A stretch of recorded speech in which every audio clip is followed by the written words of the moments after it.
Hey guys, welcome to Personal Computing. Today I just wanted to make a video to show you guys a couple of ways you can reuse old computers that are going to end up getting thrown away or recycled.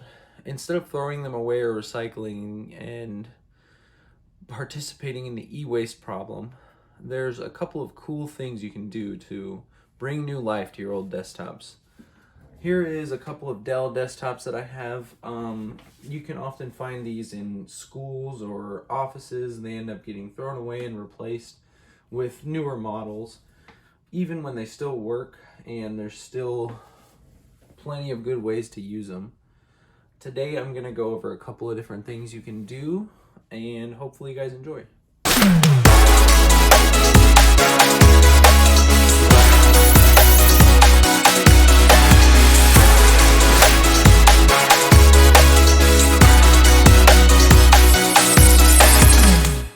So if you have any of these laying around, they're pretty common. We got an Optiplex GX620. We're going to install an alternative operating system on it to Windows. Now I know a lot of you guys probably have Windows and you have a computer that's bogging down and acting really slow over time as you've had it since it got old. Well, this is going to speed it up and make it a lot smoother. The Optiplex GX620 is a really old computer, so the fact that it runs smooth on there is going to mean a lot. The second way, we're going to turn our Optiplex 7050 into a emulation station. That's another great way to use old computers. I'm going to show you guys how that works and how well it works with gaming with emulated games. Hopefully we can get some of that working. I am new to Batocera, which is what we're going to be using, so that's going to be a fun experiment. Third way, we're going to turn the last one, which is a 7020, an Optiplex 7020, into a media PC. So I've never done that before either, so that's going to be fun. I've watched people do it, and I've seen people do it, and I've heard it's really cool. Basically, it turns your computer into a media box, so you don't have to buy like a Roku stick or an Amazon Fire Stick. You can basically take your old desktop and turn it into one, and it's gonna be super cool, super fun. Hopefully you guys find this interesting, and I'll see you guys in the next part of the video. Alright guys, so first things first, we're gonna be installing Linux on this Optiplex GX620, and we're gonna see how that goes. I'm going to go over quick what's inside the GX620 so you guys can see real quick, and then we'll get right into it. Alright, so I'm just going to go over quickly what we have inside here. Is a Pentium 4 with 2 cores, 3.2 gigahertz of processing power. We've got 2 gigs of DDR2 RAM installed currently, which will be plenty for what we're going to be doing. There is no hard drive, but I will go ahead and put a hard drive in off camera that we'll be using for today's video. I believe these came with around 250 gigs, if I'm not mistaken, of hard drive storage, which is also, again, plenty. If you want to upgrade it to a solid state drive, you can. It would increase the performance by quite a bit, but it's not completely necessary as long as your old hard drive works. That's still in there. I purchased this computer on eBay, which is why it does not have a hard drive, which is a good practice. If you're going to sell a computer on eBay, you should probably take the hard drive out. That way people can't get your information off of the hard drive once they purchase it. Yeah, so let's get started. Alright guys, for the Optiplex GX620, we are going to try and keep using it as a normal desktop. So what I mean by that is, if you guys want to continue to use an old computer as a desktop to, say for example, browse the internet and perform simple tasks like watching YouTube, you're not going to want to continue to use the OS that's on it already, most likely Windows. So the Optiplex GX620 shipped with Windows XP, and if it still has Windows XP, Microsoft stopped supporting Windows in XP in 2014. So they no longer release security updates, so it's not secure, and they don't have any more feature updates or stability updates, so it's just really not the best option to continue to use Windows on an old computer like that. I also know that on older computers like that, Windows can sometimes start to get slow or bog down over time. I'm going to show you guys a great alternative to Windows that you can use on an older machine, an operating system that will be more compatible and lighter with older hardware. So we're going to be installing a distribution of Linux on the Optiplex GX620. There are quite a few different distributions to choose from. Ubuntu is one of the most popular options, but there's one that I really like that I'm going to use called Linux Mint. Now, if you go to a web browser and you type in Linux Mint and search, you can see the website comes up here. It's the first option, and you're going to go to their website, and it shows you right there, Linux Mint 21.3. This operating system feels a lot like Windows when you're using it, so it can be a good alternative for people who maybe aren't comfortable with transitioning completely to a totally different operating system. Like the transition from Windows to Mac is almost like night and day in some cases. But here it'll be a little bit easier for you guys because it's pretty simple. So you're just gonna wanna download it here, and it'll have instructions on how to install it. Click. You can choose which edition you want: the Cinnamon edition, the Mate edition, or the XFCE edition. So this is the most popular. It says this is Mate, the classic desktop environment. It's based on Genome, and then this one is the light version. It's very light and resource friendly, so we're gonna go ahead and install the XFCE version because of it being light and extremely stable, and I want that on my old hardware. But either of these two editions would probably work just fine, but I'm just gonna go ahead and install this edition. Click download, and then it's going to give you a list of download mirrors.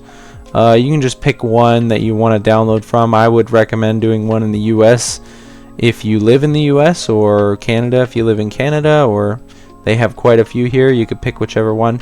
I would think that the closer one is to you, so if it's in your country, then it's going to be a bit quicker for you to download. So go ahead and download, and then we got 50 seconds, 40 seconds left for it to download. While it does this, I'm going to go ahead and show you guys the installation guide. It tells you here exactly how to do it. You can click here and it tells you instructions on how to install once you've got to follow the first instructions on how to actually get it onto the computer. If you guys want me to make a video going in depth about this, let me know and I will.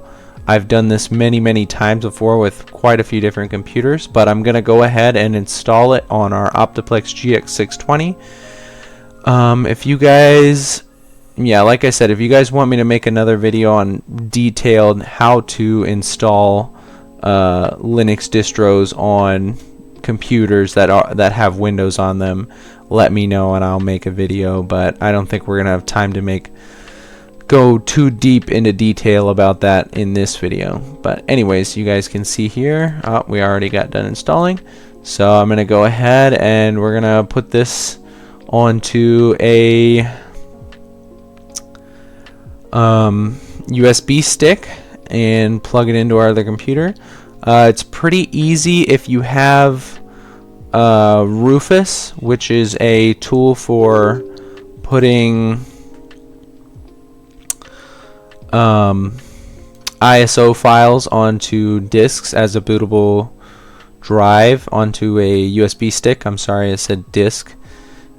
It's pretty self-explanatory. You'll just select the device, select the ISO image, which here I had done a previous project on a Steam Deck, and that's an ISO image, but we're going to want to use our Linux ISO right here, and then go ahead and click start.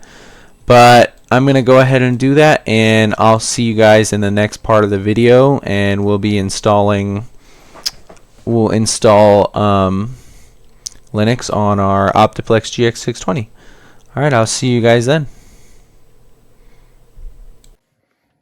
Alright, so now that it's booted up, I'm going to go ahead and install Linux.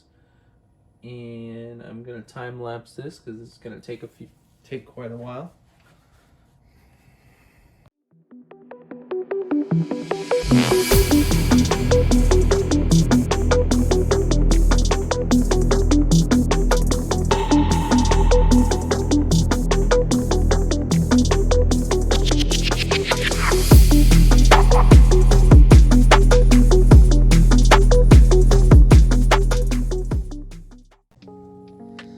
Alright, hey guys, we got Linux Mint installed on our GX620 and it's running pretty well.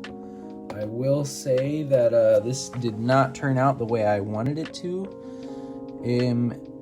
Yeah, so I ran into a little issue with the screen recorder. I tried to get a screen recorder working on here and the OBS won't work because the Pentium 4 is too old, so if you're going to be using OBS or doing any kind of screen recording, I would not recommend using a GX620. It's really dated, it's slow, but, you know, I mean, you can still do basic tasks, and as you can see, we have Linux Mint here installed, and yeah, so, I mean, I just decided to record it the old-fashioned way with a camera pointed at the screen. Basically,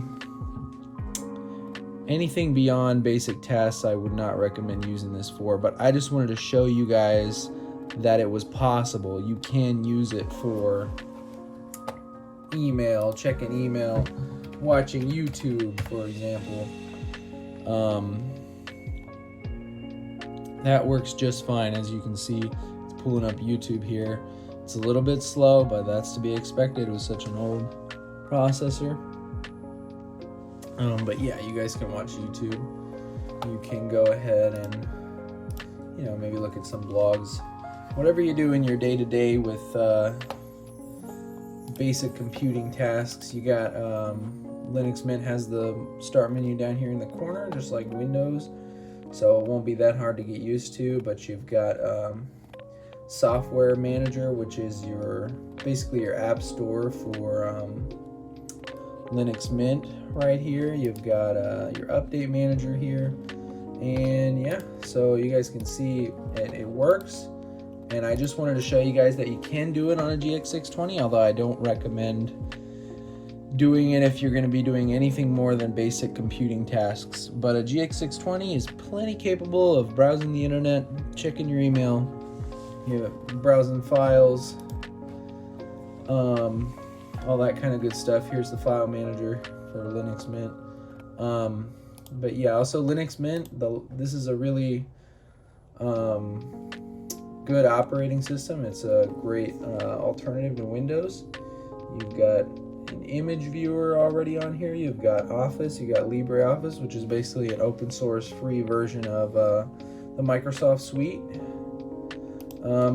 Yeah, so you guys just see that it works, although I would definitely recommend using a newer computer if you have one.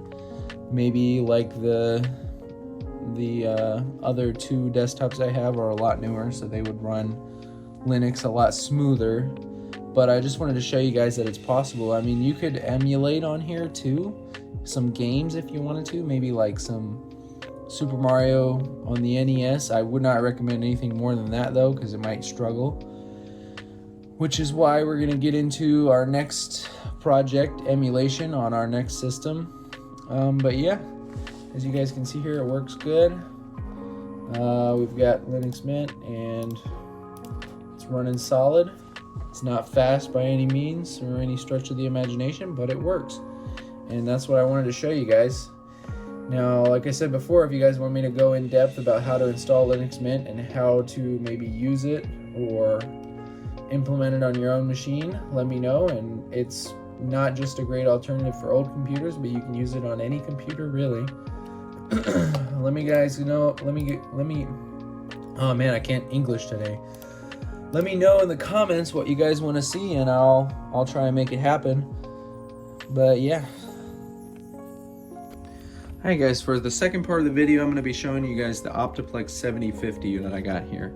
So this is a pretty relatively new desktop office PC that people, I mean, offices and schools, they'll still, when they get the upgrade, they'll throw them away or recycle them, and that leaves the opportunity for you guys. This is running a Core i7, a 7th gen Core i7, 16 gigs of DDR4 RAM, and it's got a dedicated graphics card, an R5 430 by AMD with a DisplayPort and a DVI port on the back. It's pushing 2 gigs of DDR5 VRAM. So this is going to be plenty for what we're going to set it up for, which is emulation. So we're going to be using Batocera. I'll leave the link in the description to the website where you can download it. Same way I did with the Linux Mint distribution I downloaded earlier. I'm just not going to show it again because I'll probably end up making a video about how to set up Batocera on emulation machines at a later time, so I'm not going to just go through that again. But you guys can always look at the instructions and follow the instructions on the website. It's not super hard. It's basically the same process. You just put it on a USB drive and install it. So let's get started. I'm going to go ahead and install Batocera, and I'll show you guys the result.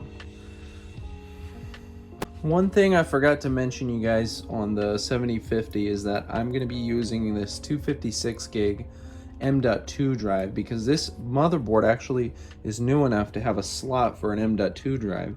This is going to increase performance, load times on games when we do the emulation by a lot. It's going to make it a lot smoother of an experience. Definitely far smoother than most of the old PCs you'll find.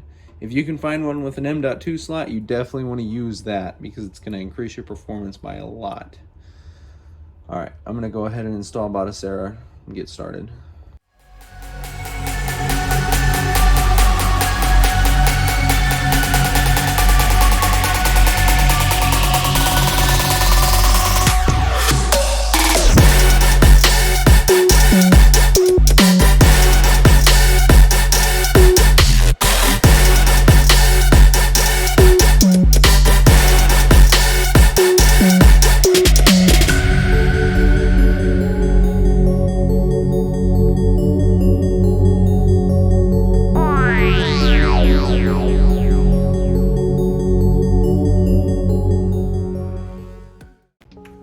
Alright guys, so yeah, I was able to go ahead and get Batocera to work on here. I'm going to show you guys a couple of games.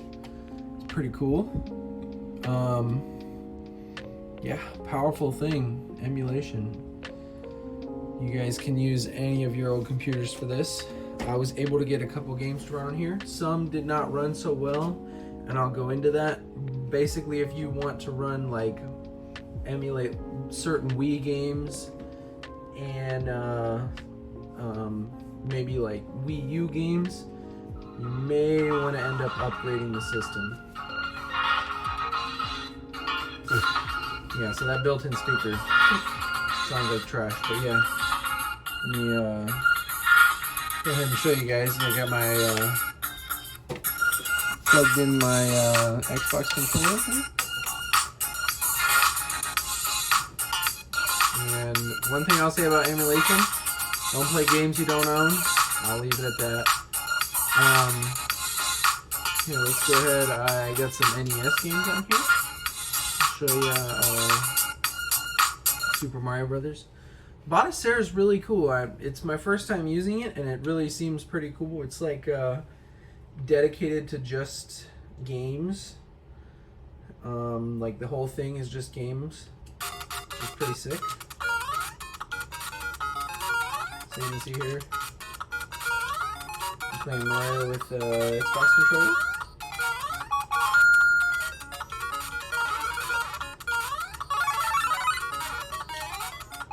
From the original NES, I do like the decorations it has on the side. They are pretty cool.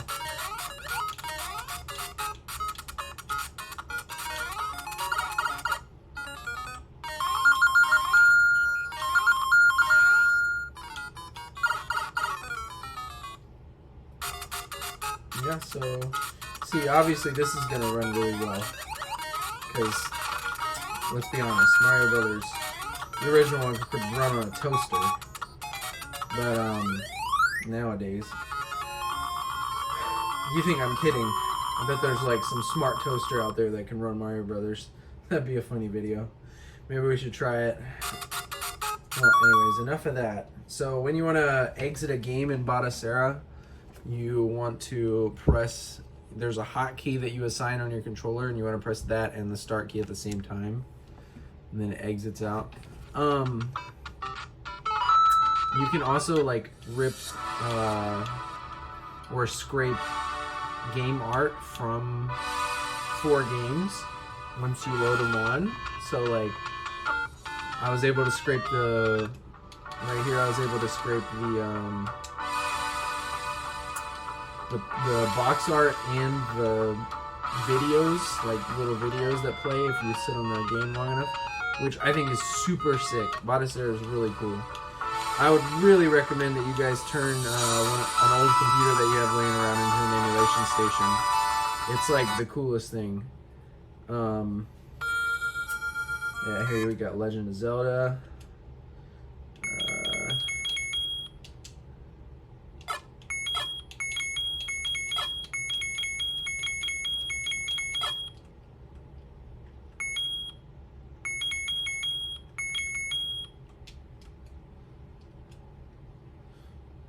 Yeah. This runs great. You could, honestly, we could have done this with the Optiplex GX620 and it would have run fine as well. I mean, these old games, yeah, they would have been fine. So even if you have an old computer like that, you could run games like this on it. You can see that little box popping up in the corner there. I have retro achievements linked to my thing, but I must have put in the wrong username or password or something. I haven't checked it. But it's supposed to like give you achievements on your games when you link your username and password for your retro achievements account to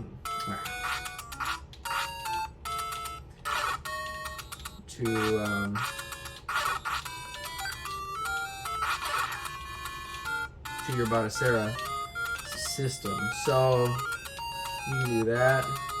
Yeah, you can see this game is running pretty well. I mean, honestly, I'm probably honestly going to keep this system and use it because I really enjoy playing older games, especially Wii games. I grew up with a lot of Wii games and DS games, and even as a kid I had my dad's old NES, and I still have it, and I still play it occasionally, and I have the games for it, so I'm probably going to honestly keep it and keep this machine because it's a lot more customizable than the actual NES is. Like I have to have a TV with colored cables to plug in and play, with AV cables to plug in and play, and it's just a pain to get it out every time. And this is just a little system I could keep somewhere in a corner and just boot up and play whenever I wanted to. Like, it's honestly sick. Yeah, let me show you guys some other games. So you know, you can emulate Wii games, but I would not recommend emulating any at higher resolutions than native because of the graphics card that's in this machine. Is not very powerful. If you wanted to upgrade it, you could. I'm sure there's a couple low-profile graphics cards that would fit in this machine. If you guys want me to make a video on that, I can. I probably will in the future anyways. At some point, make a video about installing graphics cards, something with it in it. But, yeah, so let me show you another game. I got a couple of NES games on here, like I said, and then I put, some of these games came preloaded with Batocera. Like this one, I don't even know what that is. I never played it. I mean, obviously I know what Classic Kong is. Played that. I didn't put that on here. It was already on here. So there's a couple games already on here that you can play. Anyways, here, let's go ahead and play, what else? Yeah, I put some DS games on here. So we got Mario Kart DS. Let's try it. And now, by the way, I didn't change any of these controls. So, like, when I mapped my controller at the beginning, that was all I did. I didn't actually make any custom controls for any of these games. So,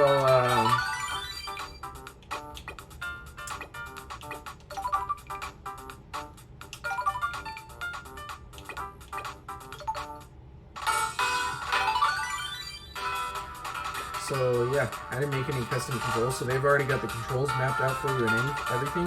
I know you can use a PlayStation controller, an Xbox controller like I have here, or even a Switch Pro controller. So yeah, you guys, it's really good. Honestly, I'm super impressed. I would definitely recommend. Alright, so yeah, we'll do 150. I'll just show you guys real quick because I don't want this to take too long. I don't want you to get bored watching me play a few minutes of the game and then stopping. But I just wanted to show you guys. I think the art is really cool on the sides, how it has like a little DS there. I haven't messed around with the settings, but I'm sure you can probably change. I know with this Mume, you can make one screen bigger and the other one smaller, and like the bottom one smaller. I'm sure you can do that on here somehow. I'm sure there's a tutorial somewhere for it, but... Oh, what did I button? I think I pressed the wrong button. Oh, that button makes it think the DS is closed. That makes sense. Okay. So yeah, they have left trigger mapped to being closing your DS. Oh my gosh. So you can see it can run DS games pretty well. I didn't try playing with any settings to upscale it or anything, but I'm sure you can. In fact, a lot of the emulators have configurable settings. You can configure them specifically. I did that for the last game. I'll show you guys. Man, I'm not doing too good. The star power, so I'm getting up there. There we go. Who's in first? Bowser. So, come back here, Bowser. Nope, I missed. Oh my gosh. Okay, yeah, that was embarrassing. Yeah, so, here, I'll show you, oops.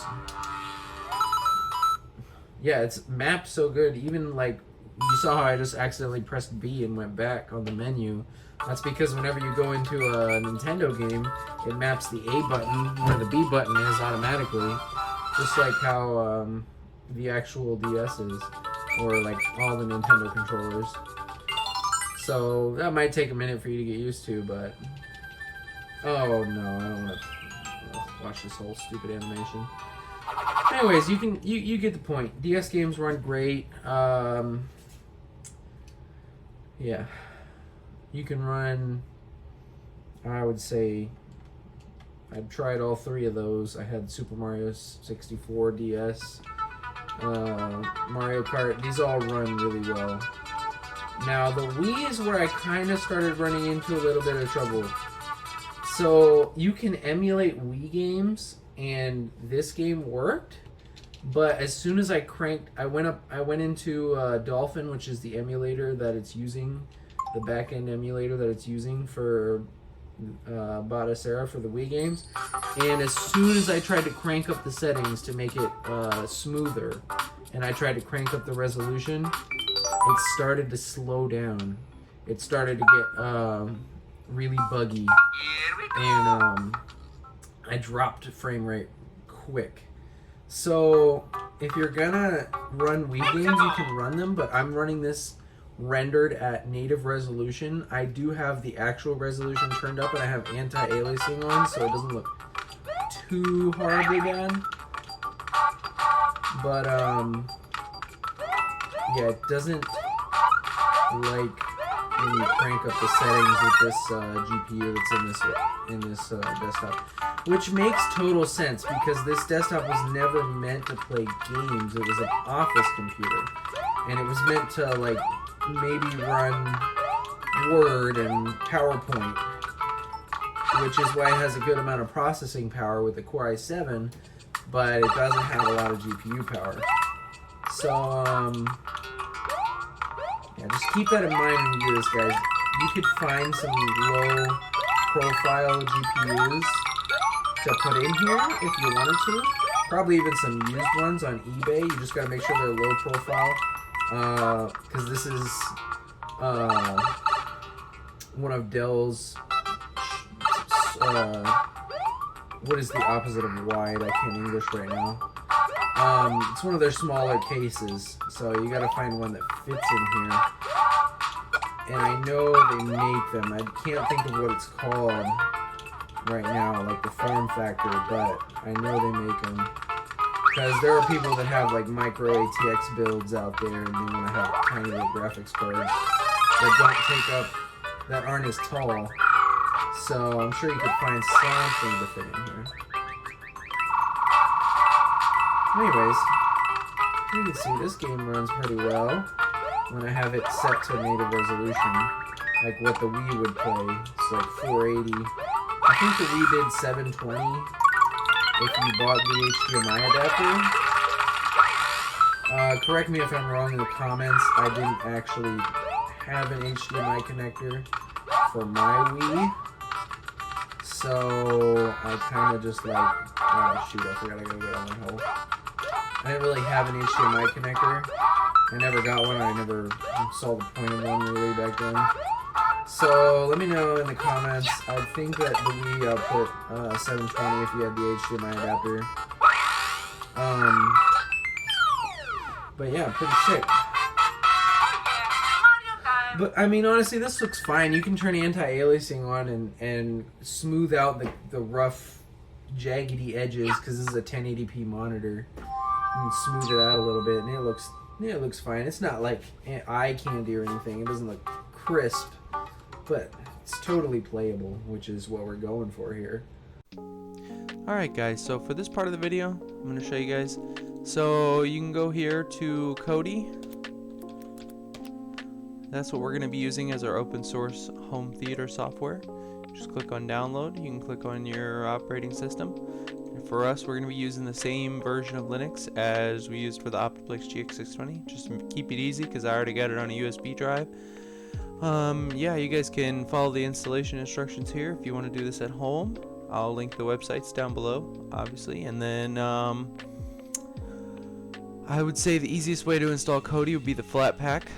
You can always just go and click install and it'll download. I'm not going to do it here because this is a Windows computer and it wouldn't work here. But on your Linux Mint computer, you just click download and then it'll you'll be able to install it.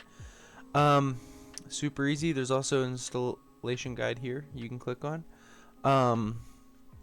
Yeah, so I'm going to go ahead and install Linux Mint on the Optiplex 7020 and I'll time lapse through that because it takes a while and then we'll move on.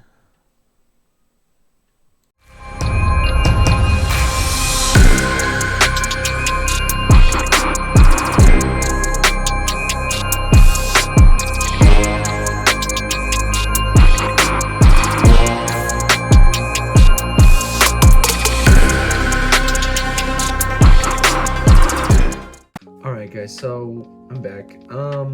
The reason I wanted to do Linux Mint is because I want you guys to still be able to use this as a regular desktop computer if you want to, with all the functionality.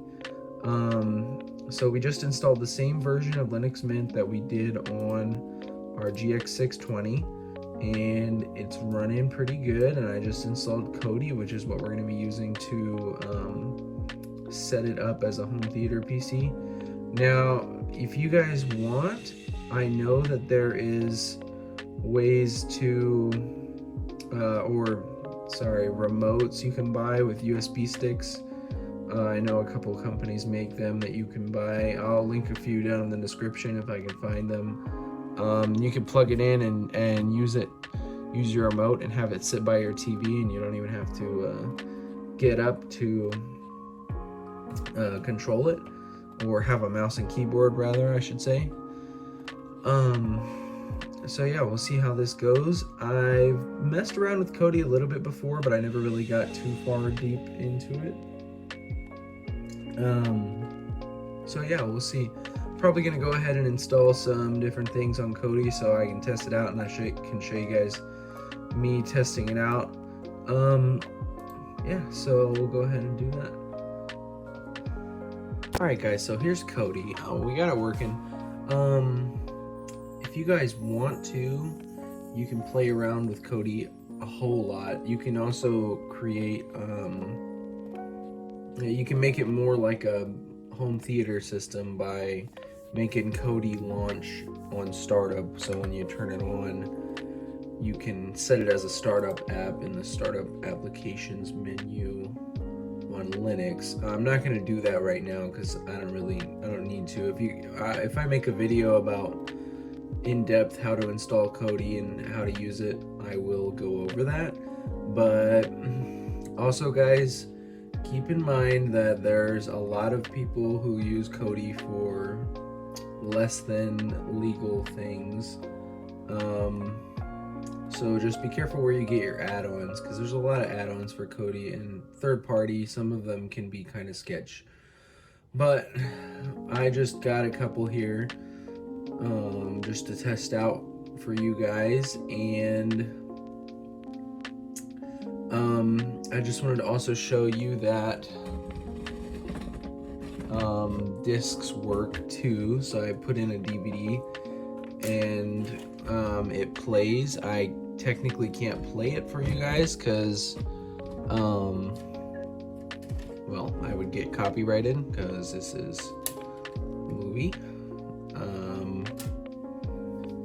But once you put it in, oh shoot, hold on.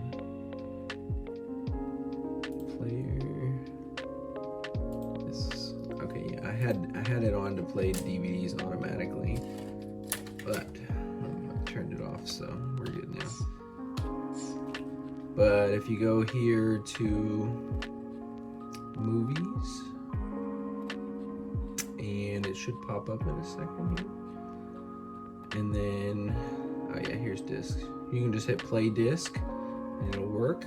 Yep, it's popping up the notification that I got it. But yeah, you just hit play disc, it pops up. Basically out of the box, Kodi can play DVDs.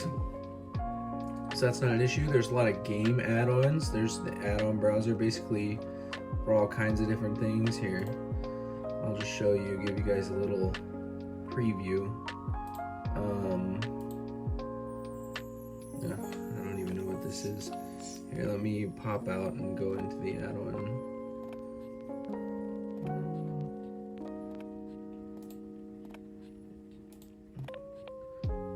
They have a lot of add-ons. We'll just do video add-ons. So here's all of the different add-ons you can get for Kodi in your video add-ons. Here, look, I'll just put all I gotta do is install them, and then look. There you go, out here, your main menu, it's there. So you can go ahead, we'll just do Pluto, show you guys it works. Here we'll do lineup. I hope I don't think I'll get copyrighted for this. I'm just gonna show you guys real quick. Won't actually play anything. Alright, well, this is taking a while.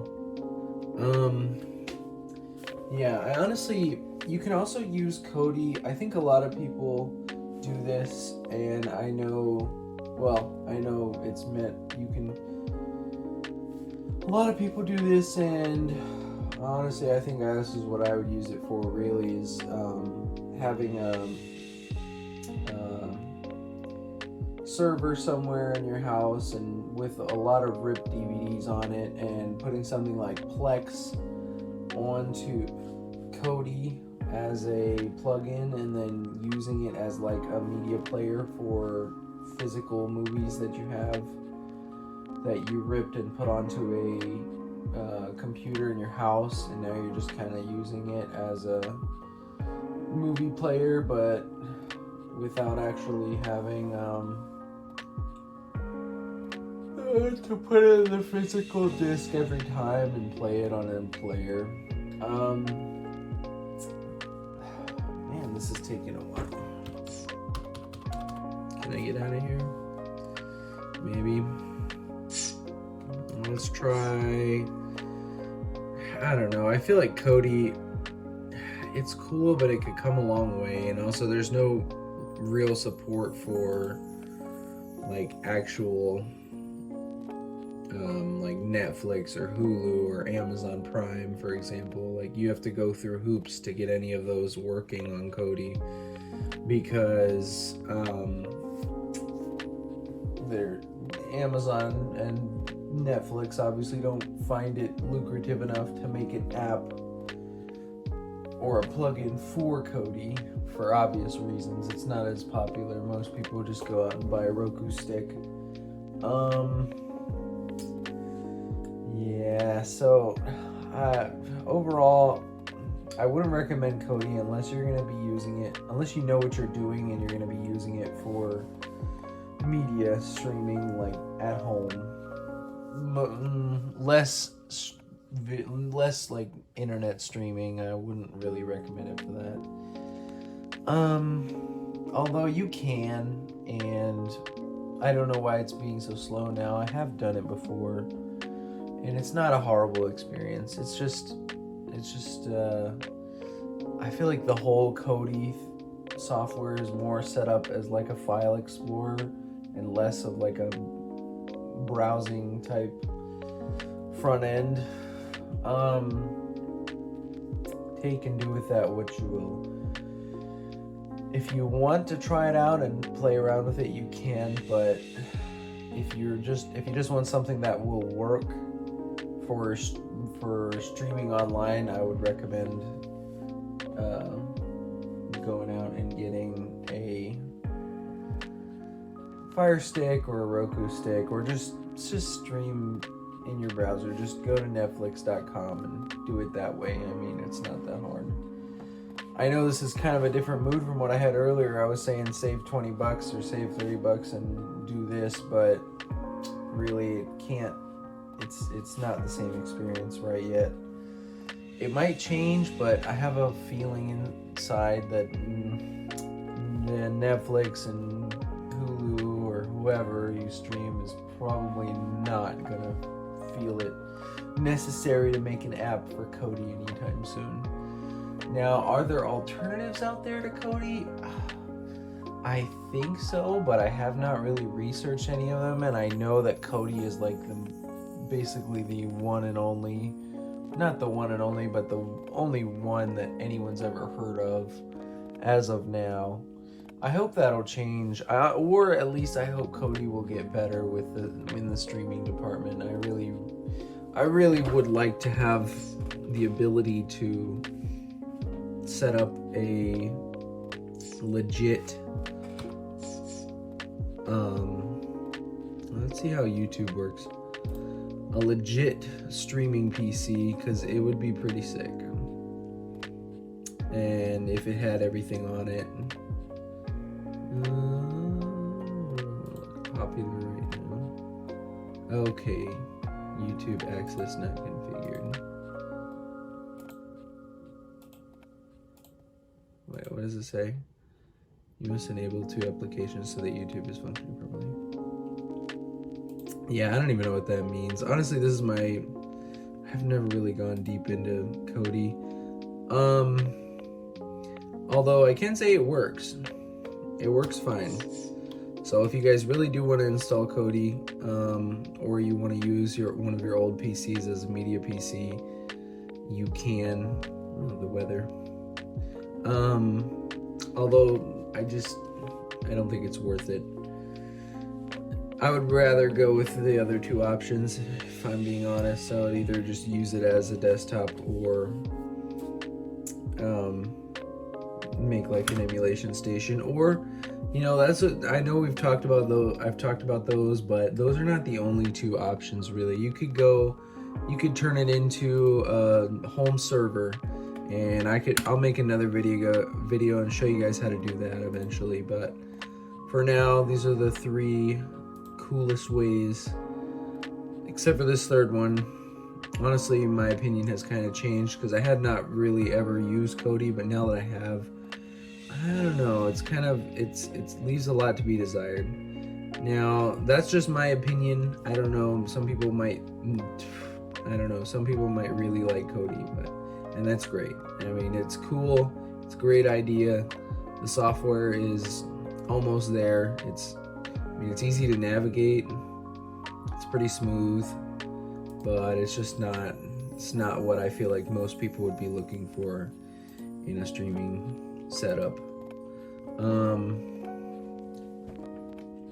But like I said before, if it's your thing, it's your thing. If you want to just watch movies from that, like physical movies that you have on another computer, and you want to rip them or you want to rip them and put them on your computer and watch them, then Kodi is a great option. But it is not all there yet. So yeah, I also put Steam on here. You could play games on this, although gaming is probably not going to go too well on a computer this old with this low-end hardware. I would recommend definitely upgrading it if you want to game, and we could do in my next video or whenever, I could do like a super budget build, super budget gaming PC. Alright, hey guys, I'm going to close out the video.